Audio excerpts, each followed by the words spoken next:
सोनिया गांधी चिट्ठी लिखती हैं, राहुल गांधी ट्विटर पर उधार का ज्ञान बांटते हैं और प्रियंका वाड्रा ट्विटर पर झूठ और अफवाह की सियासत करती हैं। आखिर कांग्रेस के सबसे बड़े लूजर होने के पीछे यही कहानी है। अपने झूठ की सियासत करने ये गांधी वाड्रा परिवार कोरोना काल में भी इससे बाज नहीं आ रहा। और ताजा मामला ऑक्सीजन के टैंकर का है, जिसका श्रेय लूटने के लिए प्रियंका वाड्रा भाग दौड़ करने लगी। असल में छत्तीसगढ़ से चला ऑक्सीजन का एक टैंकर लखनऊ पहुंच गया तो ये सवाल उठ खड़ा हुआ कि ये ऑक्सीजन भेजी किसने। छत्तीसगढ़ में कांग्रेस की सरकार है। कांग्रेस कह रही है प्रियंका वाड्रा के अनुरोध पर वहां के मुख्यमंत्री भूपेश बघेल ने भेजी है, लेकिन जिस मेदांता अस्पताल में टैंकर आया उसका कहना है कि दिल्ली की किसी स्वयंसेवी संस्था ने टैंकर भेजा है। ऐसे में कोरोना की पहली लहर में प्रवासियों की मदद करने के नाम पर वाहनों के फर्जीवाड़े का आरोप और मुकदमा झेल रही कांग्रेस के लिए दूसरी लहर में भी अपशकुन होता नजर आ रहा है। सवाल यह है कि अगर प्रियंका वाड्रा के कहने पर यह गुप्त दान किया गया तो कांग्रेस के छुटभैया नेता इस सहयोग पर सियासत की खिचड़ी क्यों पका रहे हैं। उत्तर प्रदेश में कोरोना का संक्रमण जिस तेजी से फैला उसने निश्चित ही संसाधनों की चुनौती खड़ी कर दी। खास तौर पर ऑक्सीजन का भारी संकट खड़ा हो गया। अडानी, अंबानी और टाटा समूह का सामर्थ्य है, इसलिए उनके सहयोग के जिक्र की ज्यादा जरूरत नहीं है। उत्तर प्रदेश की छोटी छोटी 90 MSME इकाइयों ने 285 अस्पतालों के लिए ऑक्सीजन की सतत आपूर्ति शुरू कर दी। तमाम संस्थाएं, उद्यमी निःशुल्क मदद कर रहे हैं, लेकिन प्रचार नहीं।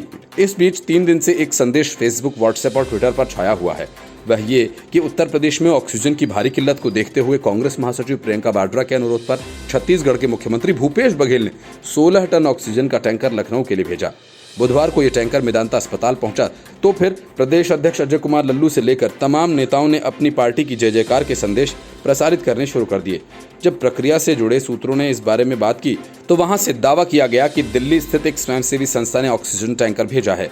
किसी नेता से उनका संपर्क नहीं हुआ।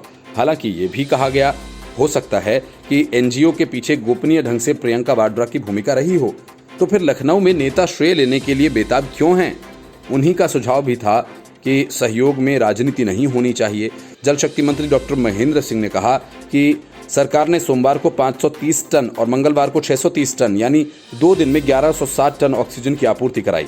मुख्यमंत्री योगी आदित्यनाथ ने 3-4 दिन में ऑक्सीजन टैंकर की संख्या 32 से बढ़ाकर लगभग 80 कर दी। यदि कांग्रेस ने 16 टन ऑक्सीजन भेजी भी थी तो इस पर श्रेय नहीं लेना चाहिए।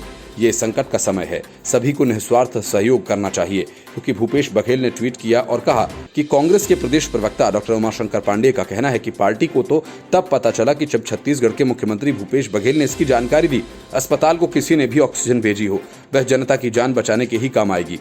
कांग्रेस ने पहले मदद को कदम बढ़ाया, तब भी सरकार ने उसमें विघ्न डाला, फिर वही प्रयास है। इसका जवाब जनता ही देगी। हो सकता है प्रियंका जी ने गोपनीय ढंग से मदद की हो। Bureau report, news of India.